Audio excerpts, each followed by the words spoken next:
First, I will read out a message which one of his closest and dearest student, Shri Madhubai Tijoriwala, has sent for the students gathered here, for the people who are not students but admirers of Guruji and the family. Madhubai's association with Guruji goes back 50 years. He often said that I am behind Guruji in every aspect of life except one, and that is I am older to him by 3 months. He said that the only aspect that I am ahead of Guruji is that I am elder to him by 3 months. He very much wanted to come here, but since he could not, he has sent a message which I will read out to all of you. Dear yoga friends, family members and other friends, I have been a pupil of Guruji for last about 50 years. Being a legal man, right from the time of purchase of the land for the Yoga Institute and making of the light on Yoga Research Trust was carried out by me. He was our guide, friend and philosopher. The yoga light of our life has vanished. However, his soul, which is self and which is no other than Brahma, is immortal. It has no birth and has no death.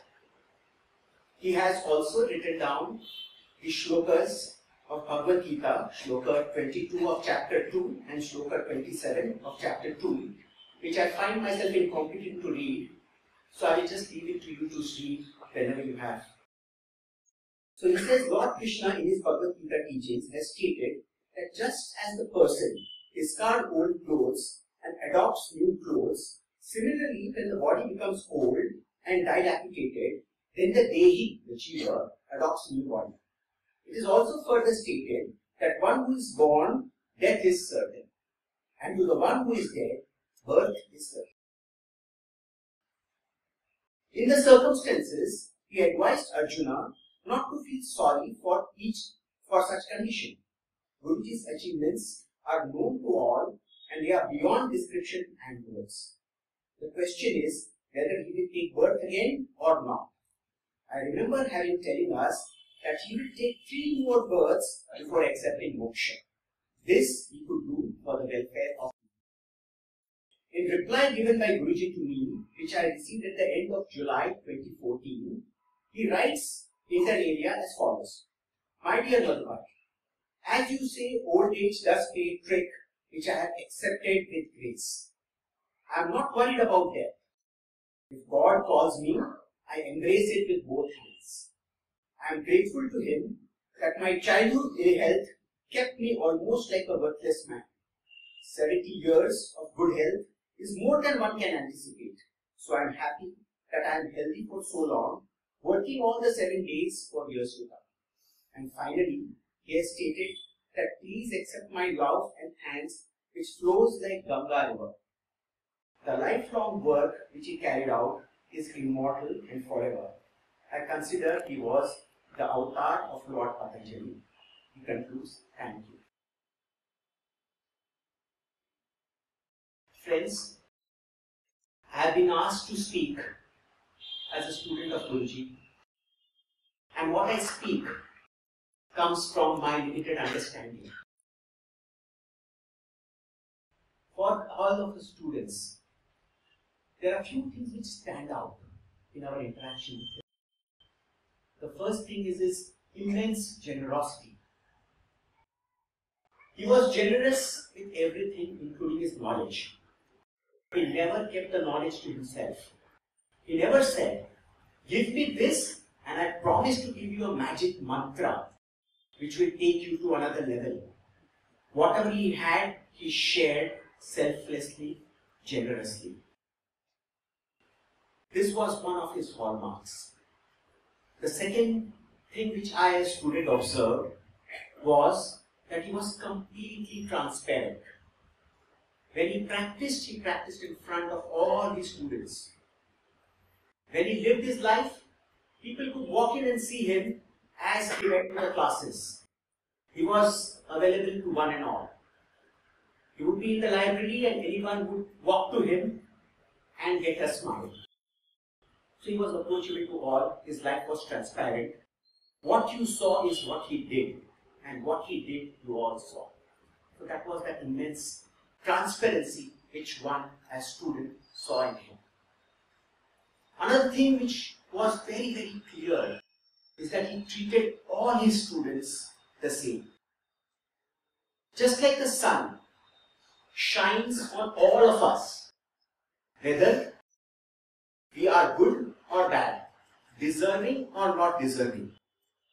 Guruji shone his knowledge on all of us, deserving or not deserving.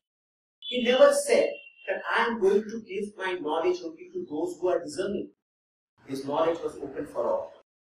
Just like rain falls on all of us, he doesn't select that this person is deserving and this person is not. Like that, his knowledge and love showered on all. It is true that some of us could actually use a vessel to collect the rain, and some of us use the umbrella to keep the rain away from us. But for him, he showered his love and his knowledge to all.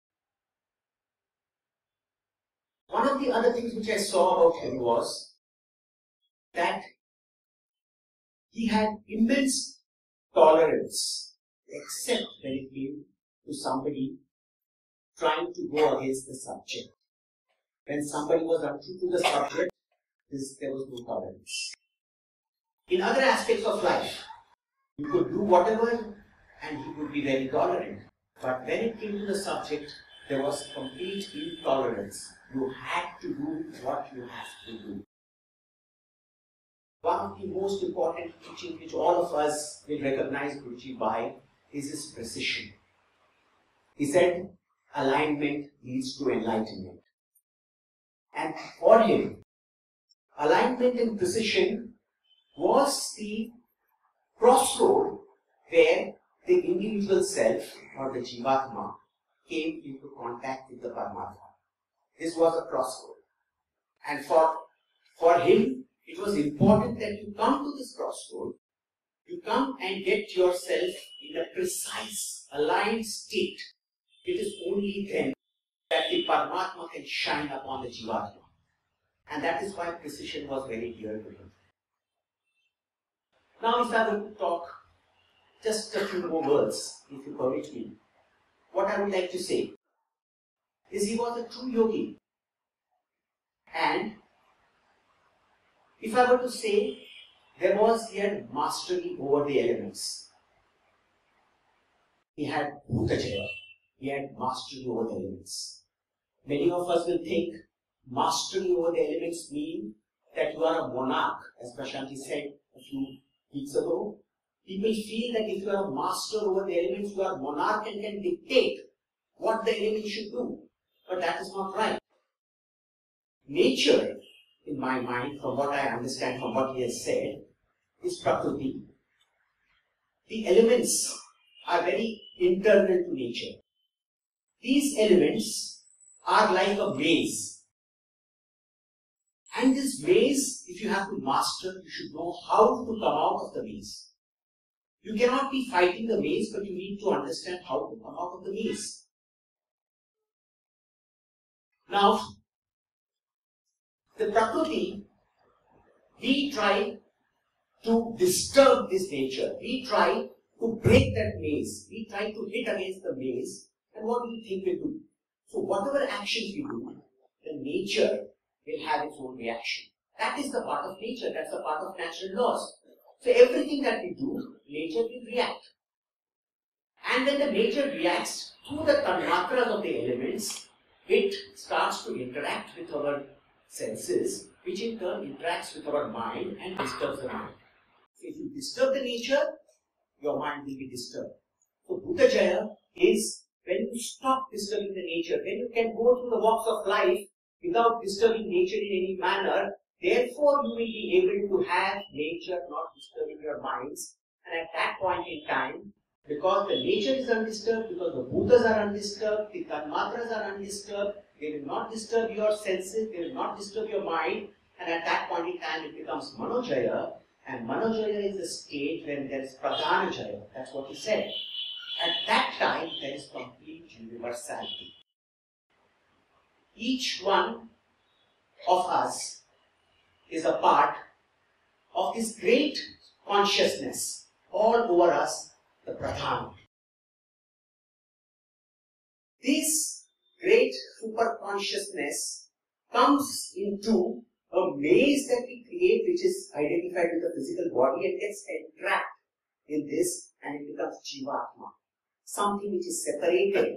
So this element, the essence of the Paramatma, gets enveloped by the surrounding circumstances, which makes you to be captured in that. With Guruji, what he was able to do with all of us, and why has he touched each and every person around here, is he was able to break that entrapment and allow the Paramatma, like fresh light, to come into our souls, into our Jivatma. He broke that particular cover, envelope, which was enveloping our Jivatma, and there he saw the Paramatma and hope. And that is why he has touched each one of us. People tell, and these are lay people who tell us, that now that he has passed away, it is a job of each one of us. It is a job of each one of us to spread his message, to take his message to everyone. But to me, that is not important. To me, that breach which he has created in our shell, which allows the Paramatma to get into the Jivatma, that we have to keep the breach open and still break it further. It is not that we have to spread his message to the outer world. It is for us to spread the message within our own body right up to the Jivatma. It is not for us to go out and preach. It is for us to break open further what he has allowed to shine within us. And this is what I see a message. Now that he is a part of the superconscious, he is now all over.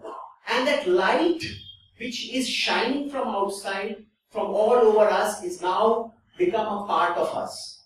And it is for us to see that that light is not closed by our kleshas of raga, dvesha, abhinivesha, avidya, asmita.